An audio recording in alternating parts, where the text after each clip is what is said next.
Okay, good evening everyone. As most of you know by now, my name is Deborah Griffith and I am the University Archivist, and this is Katie Seal.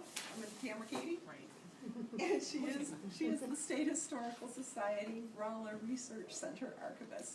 And we're both located downstairs in the basement of this building, so if you want to come on down and ask history questions or look for pictures from your graduation year, let us know. I'd like to welcome you to the final of our 3 talks about different aspects of World War I. These talks coincide with our jointly produced Smithsonian poster exhibit, World War I Lessons and Legacies, which is over there in the back of the room. The exhibit also contains artifacts and uniforms from the U.S. Army Engineer Museum, which is located at Fort Leonard Wood. So if you can get past the gate and get to their museum complex, it's worth it. They let us on, so you're cool.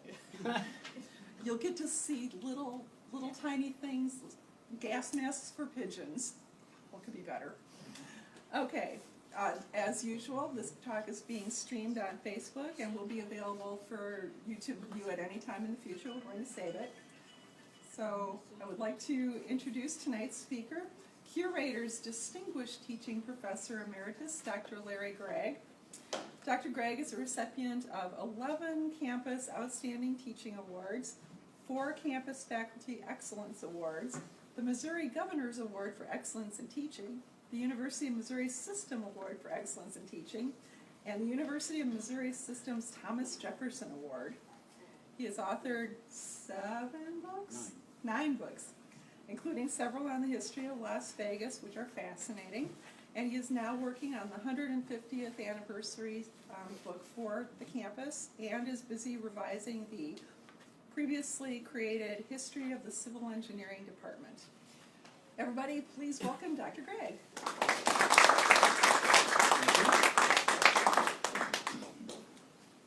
Good evening, everybody. The turnouts for these have been terrific. I do have a couple, 3 things I want to say before I jump into this. One is a minor complaint, if I may. Debbie said I've been working on the history of Las Vegas, and this fall I was able to give 3 talks in Las Vegas. And one was at a symposium that was all day long. And the organizer put me second in the list of presenters. And when I looked at the first person to present, I was crushed, because the American Historical Association, our largest discipline association, thousands and thousands of members, gives several research awards every year, but 1 teaching award. 1. I had to follow one of the superstar teaching professors of history, and I thought, this is not going to be good. They're all going to be disappointed. And I have the same sense this evening, because those of you who were here last Thursday and who were here Tuesday heard terrific talks by Professor DeWitt and Professor Westenberg. They were really wonderful. Another piece I want to toss in is Professor Westenberg was so gracious in inviting questions during his talk. I won't, because if I do, and you ask me a question, I'll probably give you a 17-minute answer, and you don't want to be here forever. I will ask Debbie to wave your hand when it's a quarter after. That way, I'll know it's 5 minutes left, so I'll shut up. Katie, she's Katie, would you? I got you. I want to leave at least 10 minutes at the end for people to ask any questions that they want. The other thing, before I jump in, this event did not happen by magic. Those displays did not happen by magic. It's all because of the work of these 2 folks, and please give them a round of applause.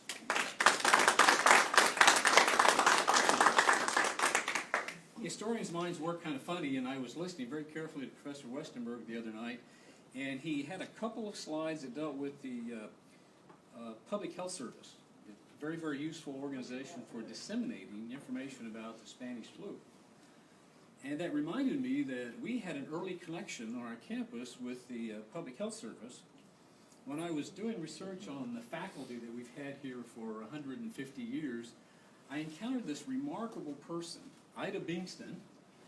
And you can see from the yearbook, her last name is misspelled, but she is a lecturer in bacteriology. And the reason we were able to get her as early as we did, this is in the 1920s, when almost nobody on the faculty had a PhD.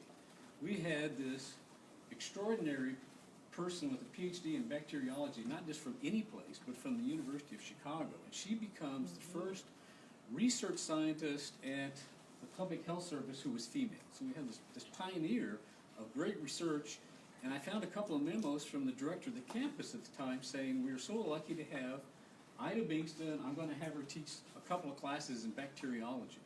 So she's here for several years, and the reason she's here is to study this terrible disease that afflicts the eye. It's trachoma, and there are only 4 hospitals established in the country to both research it and treat people who suffered from trachoma.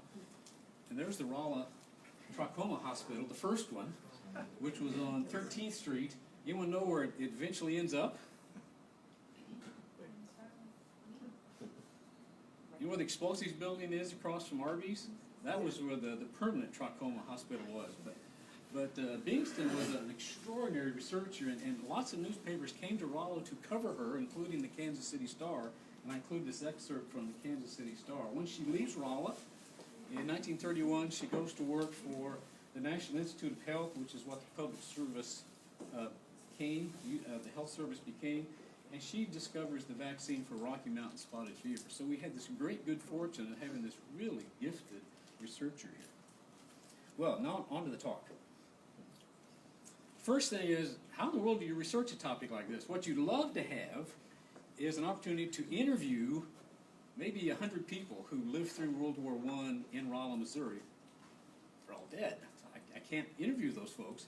So what I used in place of that was our yearbook, the Rollamo, which began publishing in 1907, and 3 really good issues of the Rollamo, 1917, 1918, and the Victory edition in 1919. The Missouri Miner began publishing consecutively, weekly, in 1915, so I had that available. And then Rolla had 3 newspapers at the time, all very, very interested in the war effort, lots of editorials on the war effort. And then, Katie, thank you. I was able to use the Missouri Council of Defense papers from the State Historical Society. She had them sent down, and I had lots and lots of folders of material about the Council of Defense. I used the School of Mines and Metallurgy war records, which, Debbie, thank you, are in the campus archives downstairs. And every smart historian uses good secondary sources. You build upon what other historians have done, and there are 3 really good books that are helpful. The first really good history of the campus by Lawrence Christensen and Jack Ridley, which they published in the early 1980s, is helpful. The third book by Christensen and Gary Kremer, which is a history of Missouri between 1875 and 1919. But the premier book, if you want to learn about the war in Missouri, you have to read Degrees of Allegiance by Professor DeWitt, who's back there. It's a wonderful, wonderful book. So that's what I used to put together this topic, and this represents about 3% of my book. And it's a wonderful slice of what I learned about the campus. And the first thing that is noticeable is you have this august picture of President Wilson asking for a declaration of war on April the 2nd, 1917, and the House and Senate give it to him 4 days later. This seems so far removed from Rolla, Missouri. Rolla, Missouri is this obscure town, and this is an incredibly small campus, far, far away from Washington, D.C., far, far away from what's happening in Europe. You see the Central Powers in orange and the Allies in light green. Almost no one, you think, would be following this from Rolla, Missouri, this very small campus. This is a wonderful map of the campus.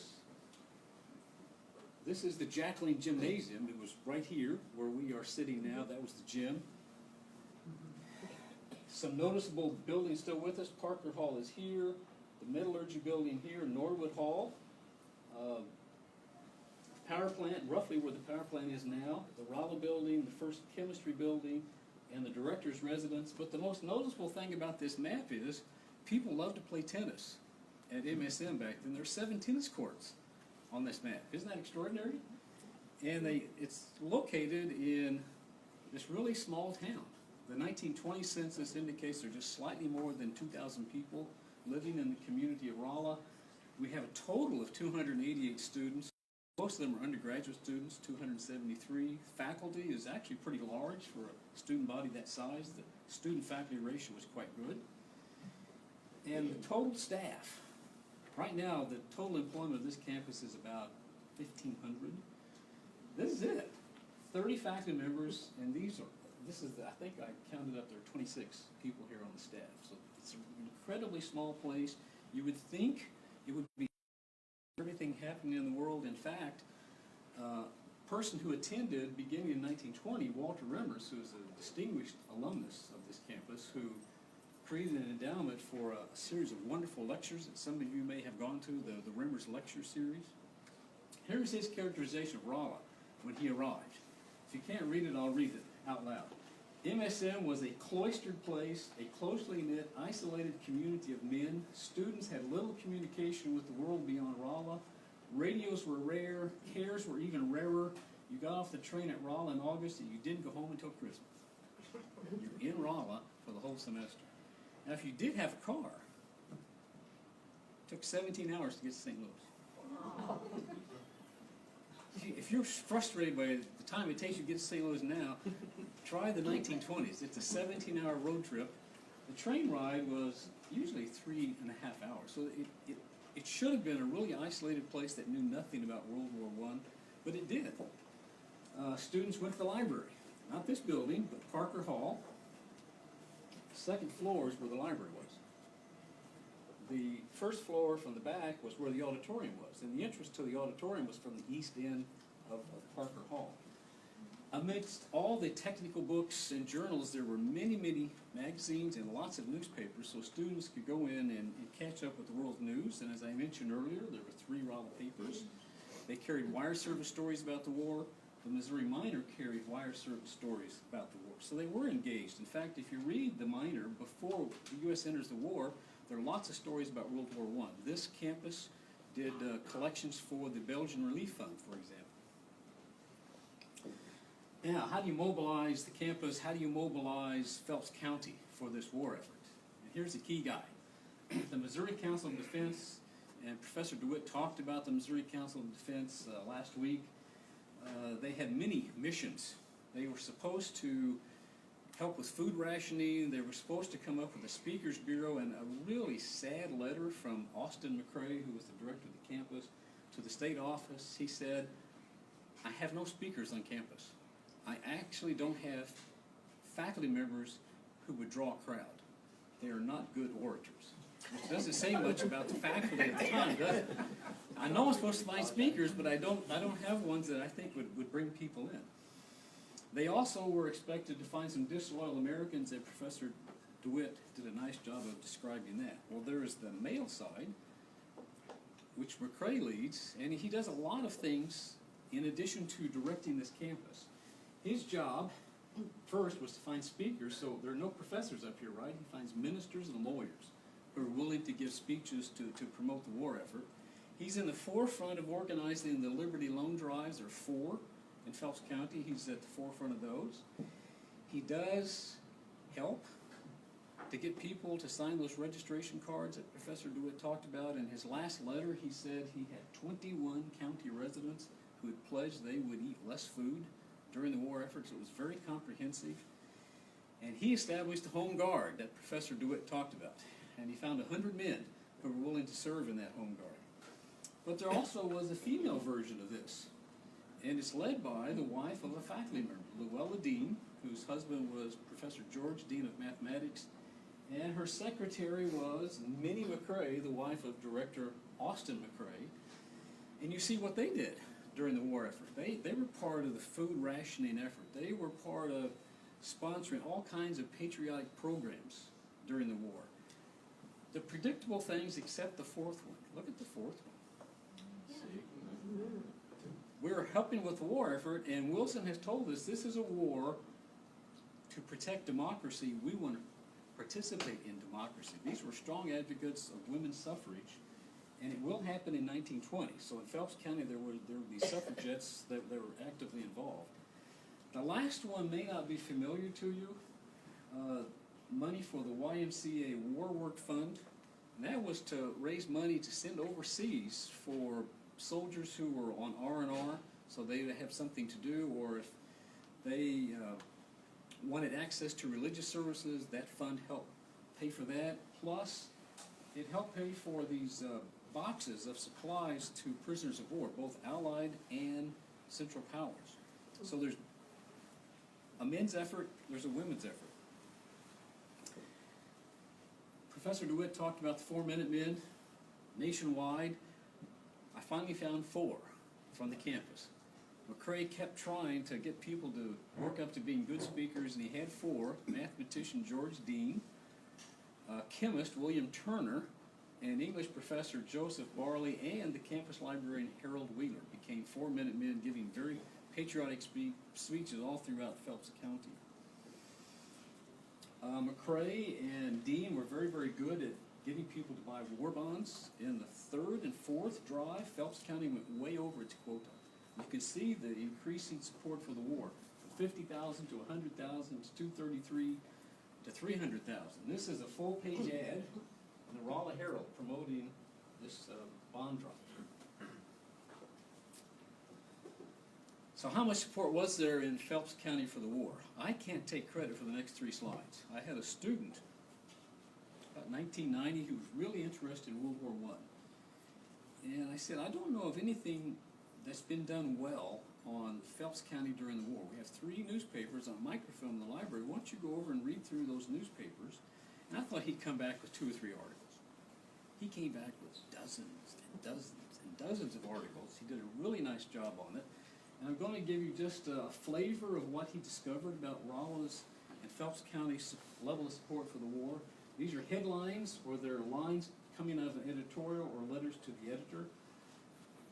Within 13 days of the declaration of war, this paper argues all of Rolla is behind Wilson. The next paper, the martial spirit has entered into Rolla.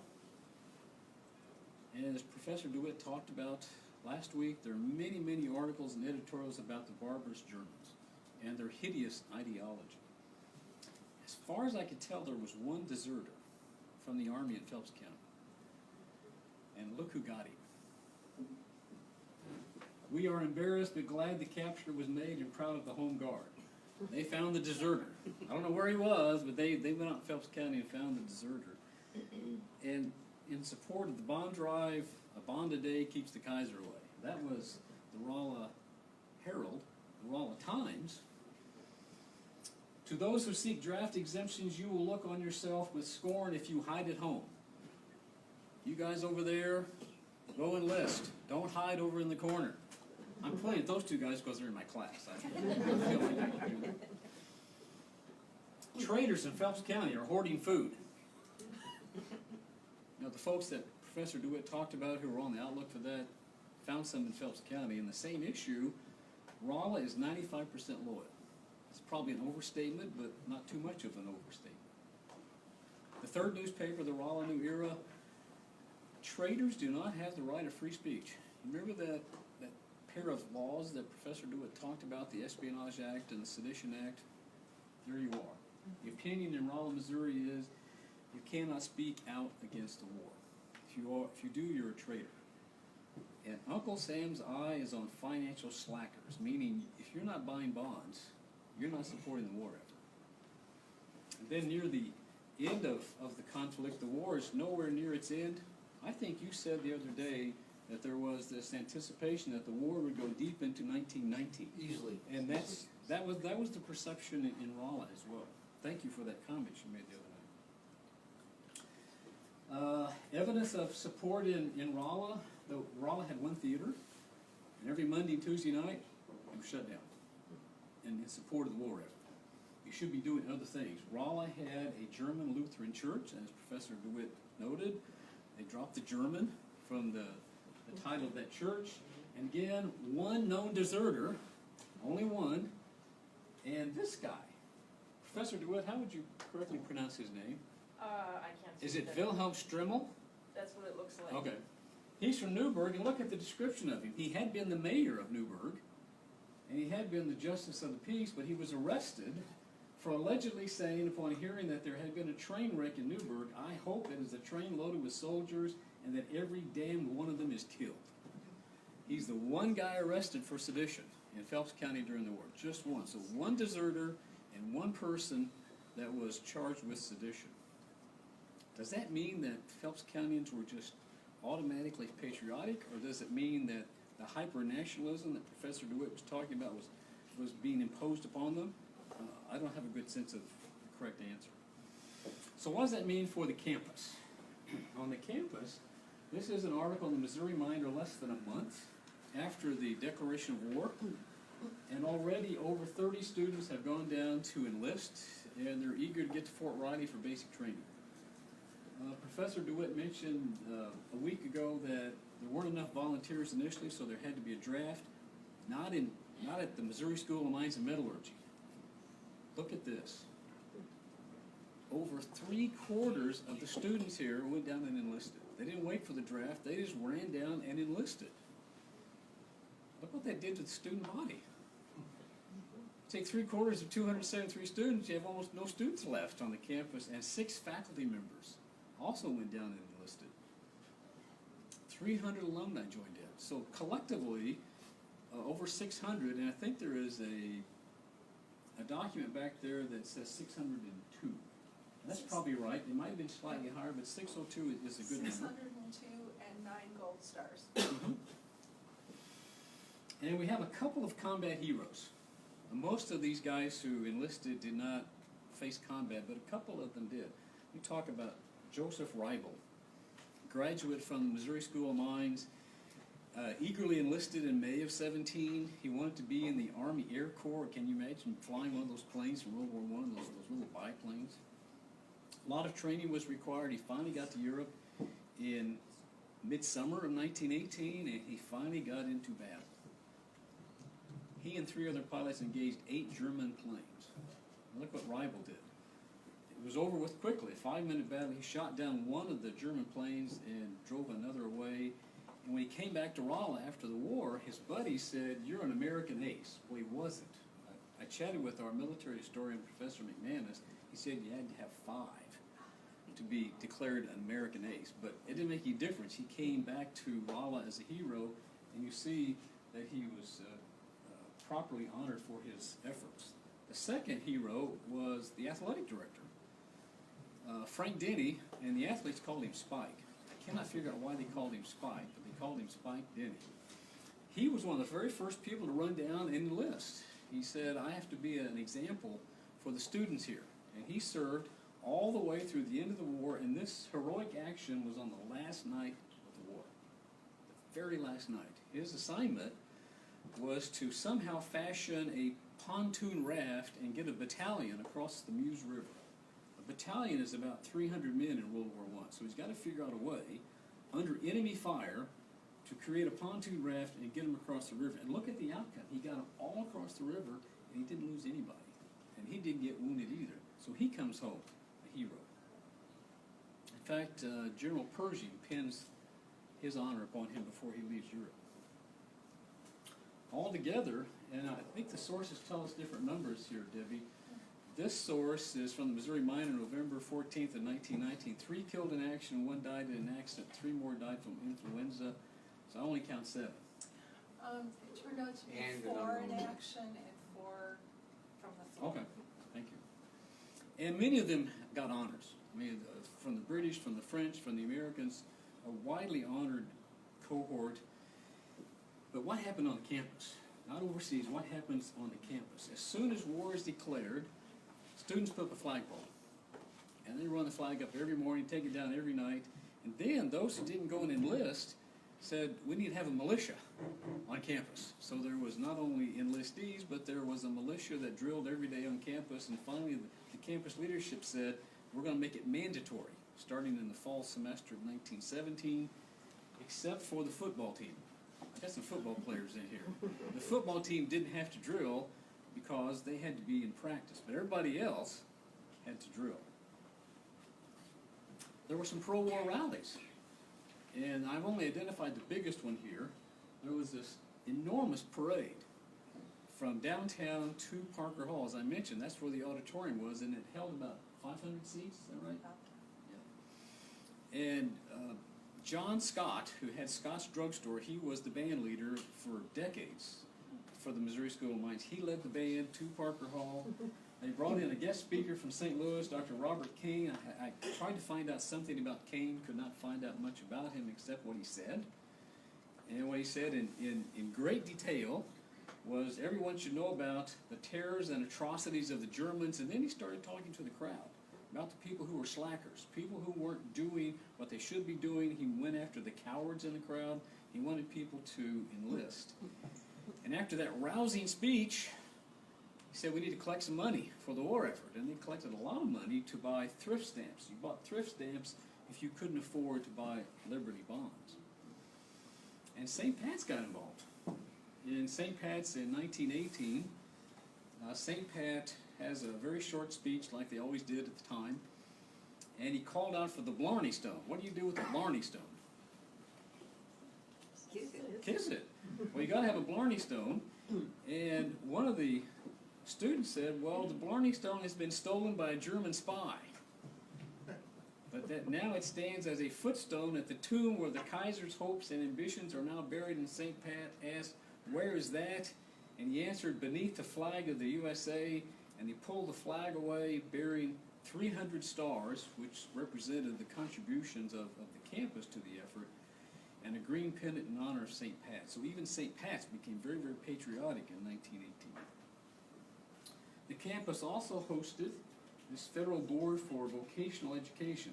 The Army desperately needed tradesmen, people who had a skill, and they weren't getting enough of them, so they paid universities and colleges like the Missouri School of Mines to provide some vocational training, and they had their training in Mechanical Hall. This is a little bit earlier than World War I, but this is where Toomey Hall would be now, Mechanical Hall. I love the ceiling. Isn't that a beautiful ceiling? There's no electricity here yet, so you had to depend upon the natural light. And they stayed in the gymnasium, Jacqueline Gym, which again was in this location. They slept around the swimming pool on the first floor, and they slept on the mezzanine on the second floor. But the purpose was that you would create a number of mechanics and carpenters and machinists and electricians and blacksmiths. Why would you need blacksmiths in World War I? Horse transport. That's right. So we still have lots and lots of horses in the Army. So this was an essential thing that the campus was willing to do. And then I got to talk about this fellow. This is the most famous graduate of the campus, Daniel C. Jacqueline. And you can't see it now because it's covered up by that plastic in the construction, but he gave a photo to the campus of the Bingham Canyon mine in Utah, the largest copper mine in the world, open-face copper mine. Jacqueline came here in 1889. He thought he would be an engineer of some kind, didn't know what. He graduated in 3 years, taught in the chemistry department for 1 year, then he went west, and he became a fabulously wealthy mining engineer, known globally as the premier mining engineer in the world. I read so many articles about him in the New York Times and the LA Times and the Pittsburgh Press and the Chicago Press. He's one of America's wealthiest men. He is known as the go-to guy if you want explosives done well. And what they wanted in World War I was to have someone develop explosives plants that could make smokeless explosives. So he said, I can do that. And he served for $1 the year he served. He didn't need the money. And look at how many workers he supervised. 30,000 workers. This is a massive effort. One plant in West Virginia, one plant in Tennessee, and in less than a full year, he had them up and running, producing powder for the war effort. And for that, he got the Distinguished Service Medal. We had a student Army training corps very, very late in the war, and it goes back again to your comment from 2 nights ago. There was this anticipation of the war going into 1919, so it's very late, October 1 of 1918, where we do have an SATC unit on the campus. They're just getting underway and the war ends. But we did have 440 enrolled, and almost half of them got commissioned as junior officers. And when it was all over, there had to be a way to honor the service of the roughly 600 people, the students, the faculty, and the alumni, and there were 3 ways. One was to have an American Legion post, and it was named after one of those who fell in war, Martin Bowles, And his photo's back in the display case, I think, right? He did not graduate, he was a senior, he was majoring in metallurgy on the campus, so there is an American Legion post. There is a day in November 1919, the year anniversary ending the war, and Director Austin McCrae canceled all classes, and this is the description of what happened from the Alamo. A large percentage of the old ex-servicemen appeared in full uniform, some wearing 2 or 3 gold chevrons, many wearing wound chevrons.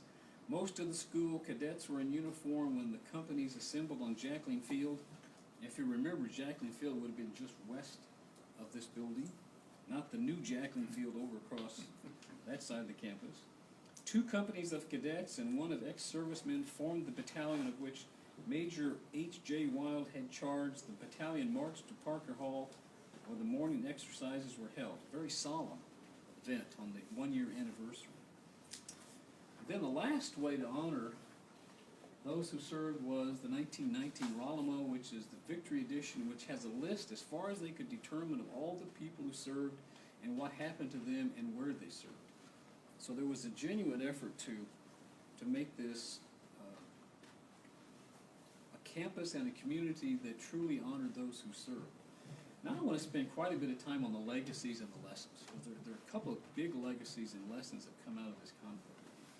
One of them has to do with what I've learned about the entire history of the campus. And most students and most faculty and most staff have been right of center politically, on the conservative side, whether it's the 19-teens, the 1930s, the 1970s, the 1990s, or the first and second decade of the 21st century. And the place I saw this the most was during the Vietnam War, which was the most divisive conflict we've ever had.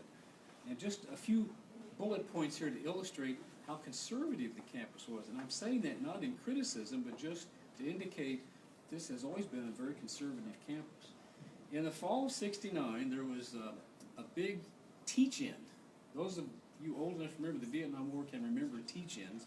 These were usually efforts to persuade people to oppose the war. They weren't really teach-ins, they were promoting a side to the war. Well, it was in Miles Auditorium. The current Miles Auditorium in Toomey Hall is much smaller than the original Miles Auditorium. It was enormous. Most students didn't go.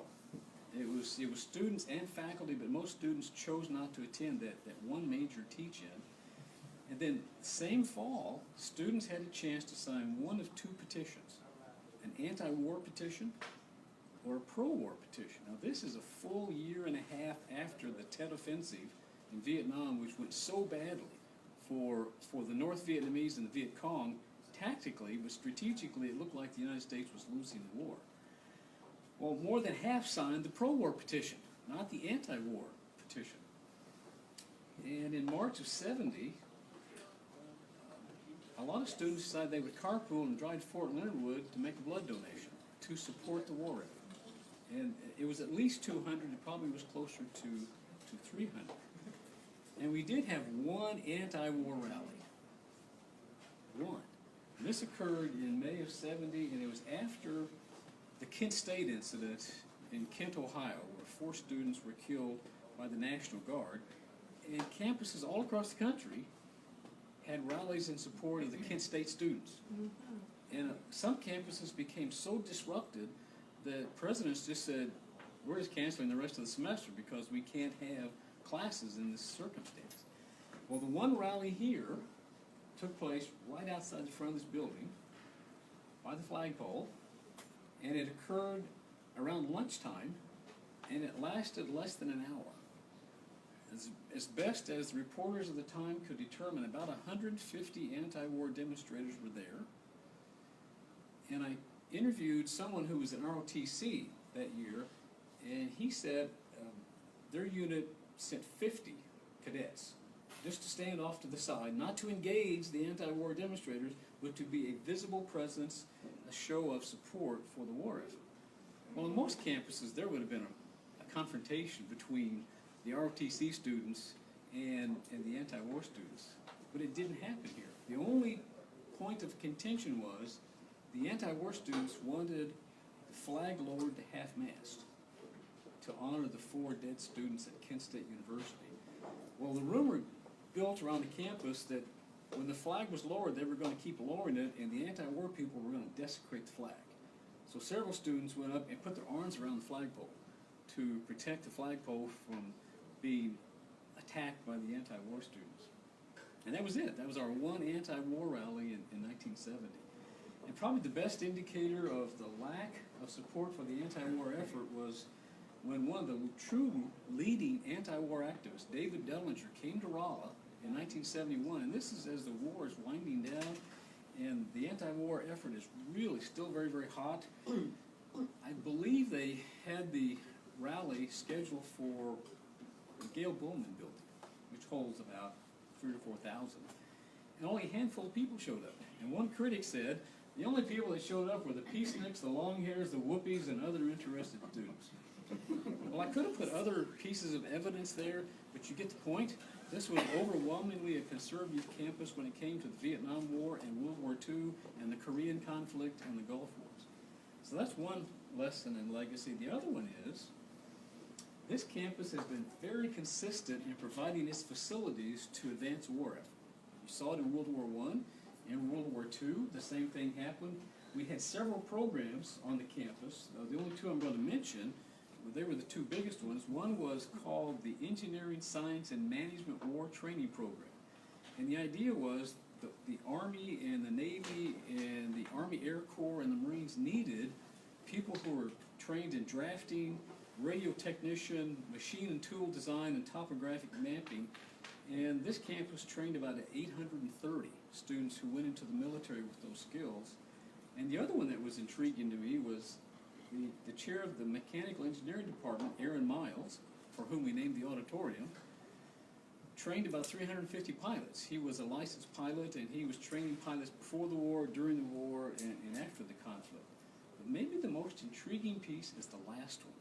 Anyone ever hear of the effort of the University of Missouri-Rolla to help build an engineering school in South Vietnam during the Vietnam War? Was this the first time you've heard it? You've heard it? Okay. This was new to me. I'd read boxes and boxes of material that came from the university archives. Thank you, Debbie, for having them sit down. There were so many boxes of stuff I couldn't get through all of the boxes. The leader of the government's education services in South Vietnam came to Rolla at the invitation of our chancellor, Merle Baker, and wanted to know if the University of Missouri-Rolla would send over faculty members to design curriculums in engineering and also train faculty to teach those classes. And our campus agreed to do that. So we sent over 2 faculty members to begin the process, and I read many of their letters. And they talked about the difficulties of being in Saigon between 1969 and 1973. It was so dangerous that family members could not go. They could go visit, but then they had to stay away from South Vietnam. Well, faculty members from civil engineering, chemical engineering, electrical engineering, and mechanical engineering all went. They put together the curricula, they trained the professors for it, and then came back home. So this campus has consistently come down on that side of war efforts in the United States, whether it's World War I, World War II, Korea, Vietnam, or the Gulf Wars. So the lessons I take from this and from other pieces of evidence is that we work in a campus or go to school in a campus that has been consistently conservative, and that's unusual, particularly in the 1960s and the 1970s. If you went, how many people went to college in the 1960s beside me? What was your school like? I was here. Oh, okay, very conservative school. Who else had their hand up? Who else had their hand up? Went to college in the 60s. Where'd you go to college? Monmouth College. I don't remember. Conservative or liberal campus? Well, I'd call it liberal, but it was conservative religiously. It was a strict Presbyterian school. Okay, thank you. Someone else had their hands up. I went here, so I was conservative. Did I get it right? Yeah. Okay. Who else? Yes. I was at Florissant Valley Community College, and May 4th, we tried to take over the interstate and stop traffic during that night. Oh, in 1970. Yeah, 1970. Were you successful? No. Anybody, the police and their But she didn't animals get run pushed over. us back. anybody get arrested? I don't recall. Any injuries? I don't think so. The Post-Dispatch cover it, the Globe Well, it was Democrat? during the night too, you know, Okay. in early morning, Just a one-night effort, not a, yeah, but, Okay. other things were going on up there during that yeah, critical, May 4th was critical. yeah. Somebody else had their hand up. Went to college in the sixties. Where did I miss that? Did you have your hand up? No? Okay. Well, did I cut it off? I did. Now I'm willing to answer any question you want, and we can answer questions for 20 minutes. I have a question. Fire away. You mentioned the suffragette movement. Yep. That Mrs. Dean. Dean. Were there any activities about women's right to vote going on at the same time as the war effort, or did that come a little bit later, maybe? During. Okay. But it got subsumed because of so much of the pro-war effort. But they wanted to keep that issue alive nationally. It was a very big issue. Yeah. I mean, they Many have- women went to Washington D.C. and demonstrated in front of the White House demanding the right to vote, and they went out just 2 years after the war was over. Were there any like rallies or efforts like that in Rolla that you know No. of? Okay. Not that I've encountered. Doesn't mean they didn't happen. Yeah. I just didn't see the evidence of it. Yes. Do you think the conservative nature of this campus is partly because of the dominant engineering aspect? And if so, I wonder if other dominant engineering campuses across the U.S., if they have a similar conservative slant. That's my sense of it.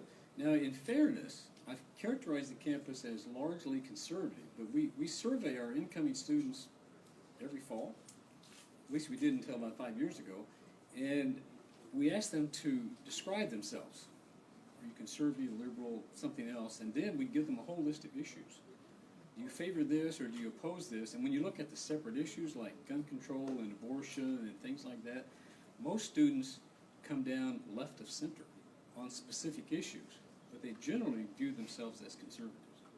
But that's my sense of, if you went to Georgia Tech, you probably get the same thing. If you went to Colorado School of Mines, you probably get the same thing. If you went to Michigan Tech, you probably get the same thing. And I think it has to do something with the nature of engineering and mining. I've looked at some surveys. The most conservative professionals in America are mining engineers. It's like they're way over here and everybody else is way over here. Were you a mining engineer? My first 5 years out of school, I was an underground mining engineer, yes. Okay. So does that fit? Yeah. Okay. Okay. Other questions? Yes. This might be a naive question, but so, and maybe Professor DeWitt talked about this last week, so I missed that talk, I'm sorry. But so there's a big German population in Missouri, but not in Rolla. Is that right around that wartime, or I'm just curious if there's any interactions between the campus or the population in Herman or other centers where there were large numbers? I'll defer to Professor DeWitt. Okay. I don't know about interactions. There is actually a thriving German community here. They even have a German-American Alliance chapter within Rolla. And they're active in the Staying Wet movement, which also happens during the same time period. But I don't know that there's any interaction between them here and the but they're definitely a minority. But they're present. Yeah. Yeah. You gave the example of the mayor of Newburgh being, I mean, he sounded German, right? Yes. So, Wilhelm Strimmel, he sounded very German. okay. But I didn't see much evidence in the newspaper accounts of a significant German population in Rolla or Phelps County. There could have been, but I didn't see it in the newspapers. And there really wasn't any reference to it as I went through the issues of the Missouri Minor. Again, it could have been, but the evidence is not there to demonstrate. There was that one short kind of comedic piece in the Minor very early on, where the students were going to go and do their part for the war and attack the Germans by going to St. Louis and drinking all the beer. Now that's a typical Minor solution to everything. Drink the beer, yeah, that's good. Other questions or comments? Yes.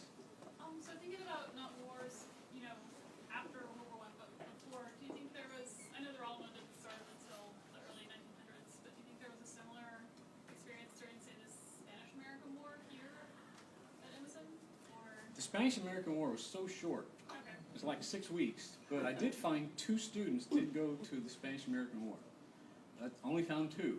Now, prior to that, there's a strong heritage of the Civil War that's reflected in the early student body. We had pro-Confederates come to the campus and pro-Unionists. There were so many that those who led the early cadet units, if you're a land-grant college, you were supposed to offer military training, which we did for about 6 years until we had too few male students. They gave it up until World War I. But to show that we were truly unified symbolically, the uniforms had Yankee blue jackets and gray Confederate trousers to try and show the unity. Now, we had 3 faculty members who had served in the Civil War, one on the Confederate side. In fact, he was in Pickett's charge at the Battle of Gettysburg, the end of the 3rd day at Gettysburg, and had 2 Union soldiers who, they must have had some good conversations about the war effort. Yeah, that's the best I can do with that question. But we had so few students in 1898, and the war was so short, there just wasn't much of an opportunity to have much of a representation. Good question, though. Yes? Are you writing, I know there's an effort to write minors at war. Are you writing the World War I section, or are you aware of that? One chapter in the book will be Miners at War. Well, I try to follow all of this from the Civil War to the present. And the difficulty in doing that chapter was I had so much material. I couldn't use it all, and I was working under an 80,000 word limit. So when you're hitting a word limit, you have to make some critical decisions what you leave out. And it was really hard to determine what to leave out. And the section I worried about was the Vietnam War, because I had pretty good numbers on how many served in this conflict and how many served in World War II, which was a little over 800.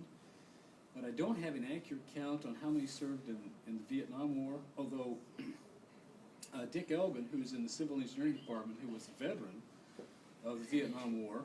I went from 1st grade to high school and started here with Dr. Elgin. Oh, wonderful guy. Wonderful guy. And what he's doing is he has contacted all the folks he knew in the conflict, and he's identified 53. But I know there are more than that served, so I don't have an accurate count for the Vietnam War. That's the section I worried about the most. But I do cover all of the conflicts that miners have participated in. Good question. Others? The best part about listening to a talk is stump the speaker. Come on, somebody stump me. Ask a question I couldn't possibly answer. I got that in Las Vegas at all 3 talks. There were questions I couldn't answer. About gangsters in Las Vegas and that kind of thing. Okay, well, thank you for being here. This was fun.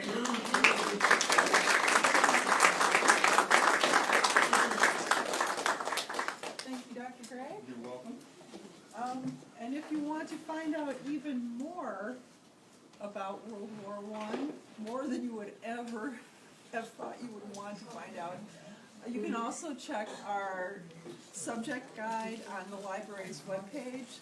And I've put together a list of books and images, and well, here you can see that the service flag for the campus would be 602. You can go through the photo album there, and I've also got links to popular music of the time, articles from the Missouri History Review, Historical Review,